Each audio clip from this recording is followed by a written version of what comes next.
थोड़ा सिखाओ। समय काफी हो गया,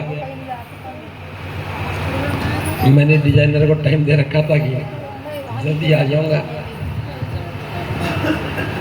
थोड़ी सी बात करता हूं बस।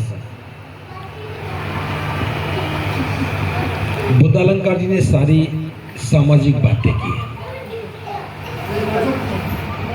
मैं सामाजिक बातें नहीं करूंगा, मैं जीवन निर्माण की ही बात कर रहा हूं। अभी तक हम सभी लोग दूसरे को केंद्र बना करके बात कर रहे थे। हमने कभी भी अपने जीवन को केंद्र नहीं बनाया। महाकारुणिक बुद्ध का अगर हम पहला उपदेश सुनते हैं, उसमें तथागत ने बात कही कि मेरे धम्म में ईश्वर, आत्मा, परमात्मा, स्वर्ग, नरक का कोई स्थान नहीं। ध्यान से सुनना, ईश्वर, आत्मा, परमात्मा, स्वर्ग, नरक, इसका कोई स्थान नहीं है। मेरे धम्म का केंद्र कौन है? बुद्ध के धम्म का केंद्र कौन है? मनुष्य है। बुद्ध कहते कि मेरे धम्म का केंद्र मनुष्य है। एक व्यक्ति का, एक मनुष्य का दूसरे मनुष्य के साथ अच्छे संबंध का होना नितांत आवश्यक है। हमारे धम्म के दो आधार केंद्र हैं। पहला आधार केंद्र क्या है कि एक व्यक्ति का दूसरे व्यक्ति के साथ अच्छे संबंध का होना। जहां संबंध अच्छे हैं वहां सुख है, जहां संबंध बुरे हैं वहां दुख है। समझ में आ गया? दूसरा केंद्र, दुनिया में दुख है, दुख को दूर करके व्यक्ति के जीवन को सुखी बनाना, ये दूसरा धम्म का आधार है। तो हम इन दो ही आधारों पर काम करते हैं। एक तो हमारे संबंध अच्छे बने और एक जीवन से दुख दूर हो।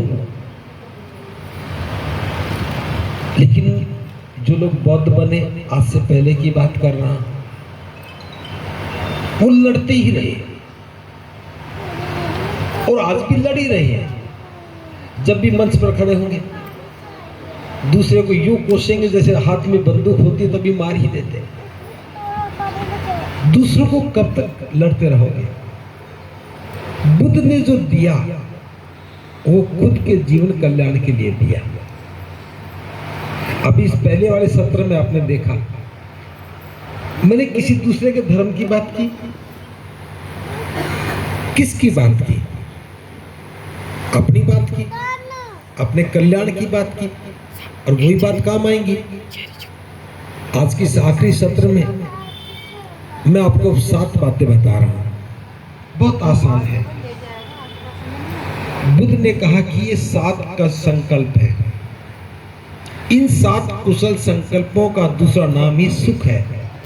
अगर जीवन को सुखी बनाना है तो हमें 7 बातें माननी चाहिए। मैं लिख के बताता हूं।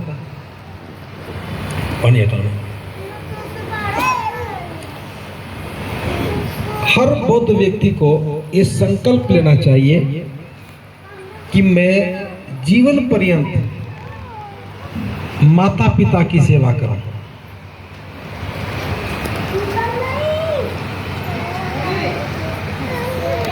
बौद्ध होने का अर्थ ही यही है कि हम अपने माता पिता की जीवन पर्यंत सेवा करें। जब तक उनका जीवन है हम उनकी सेवा करें, जब तक अपना जीवन है हम उनकी सेवा करें।